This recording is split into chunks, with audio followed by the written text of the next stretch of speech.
Hi, this is Mike from Living the Gourmet, and thank you for being with us here today. Hey, Mike. I'm joined today with Laura Newman, the first U.S. brand ambassador for Luxardo. Laura, thank you so much for being with us here today. Thanks for having me, Mike. I'm excited to shake things up with you.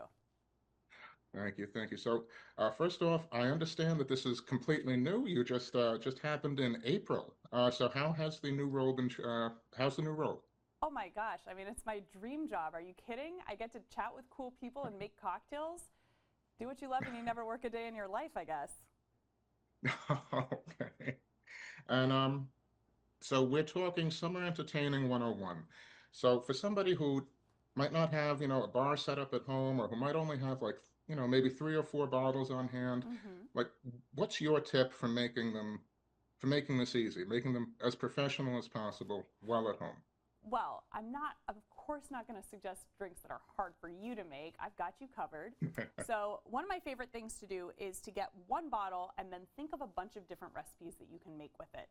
So, in the case of our Luxardo espresso liqueur or our brand newly launched this week Luxardo decaf liqueur, first in the world, there are a few things that don't require other bottles. One of my favorites for summer, it's effervescent and a patio pounder for brunch, is an espresso tonic, either with regular Luxardo espresso liqueur or the decaf version. You're going to do about an ounce of that in a Collins glass with ice, top it with tonic, and then you can garnish it with a lemon twist, an orange twist, or heck, maybe a Luxardo maraschino cherry.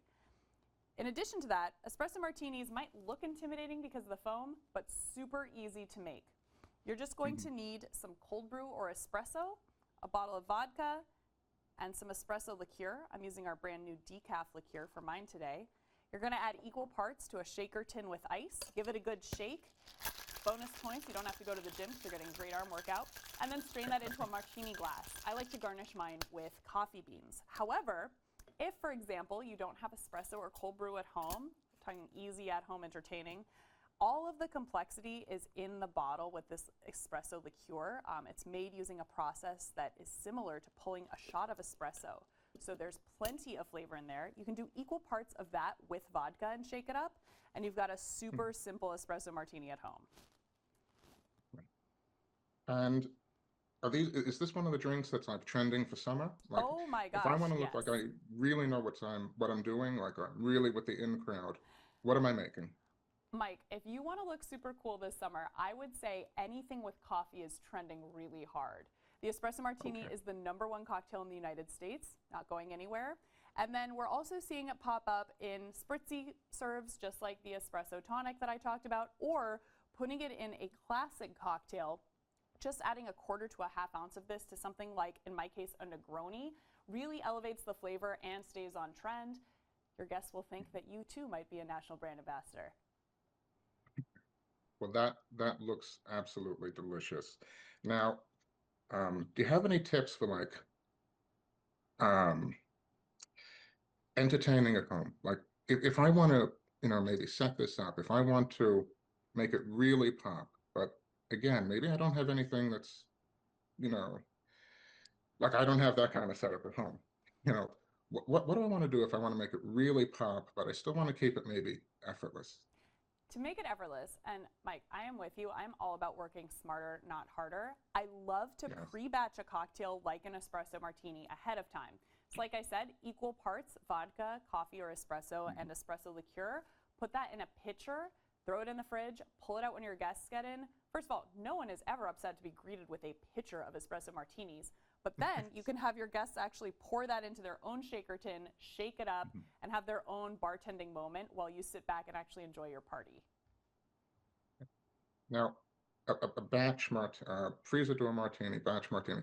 Like, what are the best drinks that you? Well, first off, for people at home, what is a batch cocktail? Great question. A batch cocktail is when you simply make a bunch of one cocktail at a time. So maybe instead of 1 ounce each of those three ingredients, I'm doing a Mhm. cup or maybe a quart each.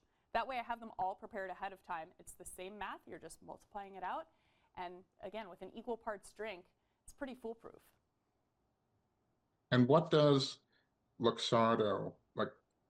If you had to recommend like maybe one, two, three Luxardo bottles to keep at home, what would they be? Ooh, so definitely either our espresso or decaf liqueur, or maybe both so that you can appeal to all of your guests and make everyone sort of be able to experience coffee without compromise. But one of those at least. I also love our flagship maraschino liqueur. Absolutely delicious in so many classic cocktails or in a spritz. And then for summer, our limoncello is incredible. Made with real lemons, the peels as well as the fruit itself. That in a spritz is absolutely incredible, and it's like sunshine in a bottle. Now, you mentioned spritz, and from my vantage at Living the Gourmet, it looks like spritz is everywhere right now. Why don't you tell me like a little bit more about spritz and why you think it's come back in such a big way? Well, I mean, as working for Luxardo, which is an Italian company, they've been making these liqueurs for over 200 years.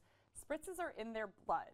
The Italians love to have an aperitivo hour, usually after work at sunset, kind of like our happy hour, but a little more ABV, low ABV, a little more sessionable. And they usually have it with snacks, maybe like a charcuterie board like I have here. It's going to be a liqueur, let's say our aperitivo, for example, to make a Venetian spritz, with a little bit of club soda and then a little bit of Prosecco stirred together in a wine glass with ice. I think right now people are really focusing on drinking better and in moderation, as well as, you know, maybe lower ABV so that you can space things out throughout the night and still make it to the gym in the morning. That I couldn't agree more with that from what I'm seeing, like from like because like we have a big, you know, we're constantly doing this on Living the Gourmet, but do you have like you mentioned the Luxardo Aperitivo. Now, you're the first US brand ambassador. If you wanted to tell like what I'm sorry, this is the first time I'm doing this. You're killing it. I'm really messing up because um are there are there any last tips that you might have for summer entertaining at home? Oh my gosh. Well, another great tip I have, again, work smarter, not harder, is set up a spritz station for your guests. You can put out a bottle of, say, Luxardo Limoncello or Aperitivo, bottle of Prosecco, club soda, wine glasses, ice. Have your guests build the drink instead. It's a really fun, photographable moment. They'll feel like the next big bartender. You get to sit back and actually enjoy your party, which I'm always looking to do, especially when I'm hosting in the summer. Fantastic, fantastic. All right. Uh, Laura Newman, first US brand ambassador for Luxardo. This was a blast. Thank you so much for being with us. Now, if people want to find out more about Luxardo, where do we go? Luxardousa.com. It's a great resource not only for cocktail recipes for some of the drinks I made here today and plenty more, but we've also got hosting ideas and inspo, as well as a store locator so that you can find more Luxardo products near you. Thank you so much for being with us. This was a blast. Thank you. Thank you, Mike. Have a great one.